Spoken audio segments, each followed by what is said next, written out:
ফেরার পথে মহিপালে আবারও যে হামলা হলো, এটা থেকে এটা বোঝা যায় যে এটা একদম অত্যন্ত পরিকল্পিত একটা ঘটনা।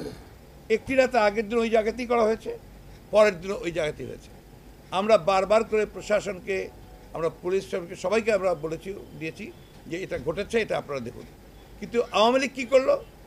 আওয়ামী লীগের সাধারণ সম্পাদক শুরু করে সব নেতারাই তারা উল্টো বিএনপির ঘাড়ে দোষ চাপাতে চাইল, এবং যার ফলে কী হয়েছে, এরা আরও বেশি প্রশ্রয় পেয়ে গেছে। তারা বুঝে গেছে যে উইল বি ডিফেন্ডেড, আমাদেরকে রক্ষা করা হবে, আমাদের জন্য আমাদের কিছু হবে না।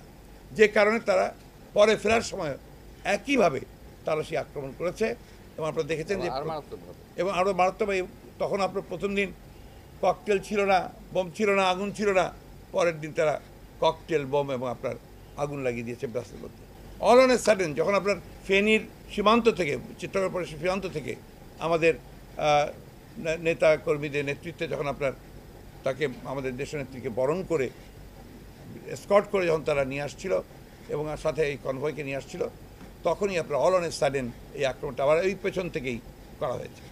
অর্থাৎ অত্যন্ত সুপরিকল্পিতভাবে আমাদের দেশনেত্রী বেগম খালেদা জিয়ার বহরের মধ্যে হামলা করা হয়েছে। আমরা সাথে সাথেই নিন্দা জানিয়েছি। আমরা সঙ্গে সঙ্গে বলেছি যে এটা অবিলম্বে আপনার এর তদন্ত করে দোষী ব্যক্তিদের বিচারের আওতায় আনা প্রয়োজন এবং দাবি জানিয়েছি। এটা আমরা লক্ষ্য করছি যে আওয়ামী নেতৃবৃন্দ তারা এটাকে ডিফেন্ড করছেন, এখন পর্যন্ত ডিফেন্ড করে এসছেন উইদাউট এনি ইনভেস্টিগেশন।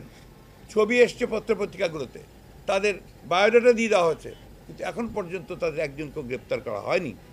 ফলে আমরা ধরে নিতে পারি যে আওয়ামী লীগের নেতারা তাদের প্রচ্ছন্ন ইঙ্গিতে, তাদের প্রশ্রয়ে এই দ্বিতীয়বার তারা এই ঘটনা ঘটিয়েছে।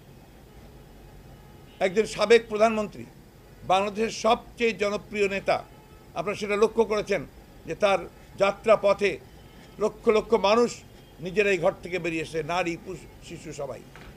এই নেতার গাড়ি বহরে যদি এইভাবে হামলা হতে পারে, তাহলে বাংলাদেশের কেউ নিরাপদ নেই।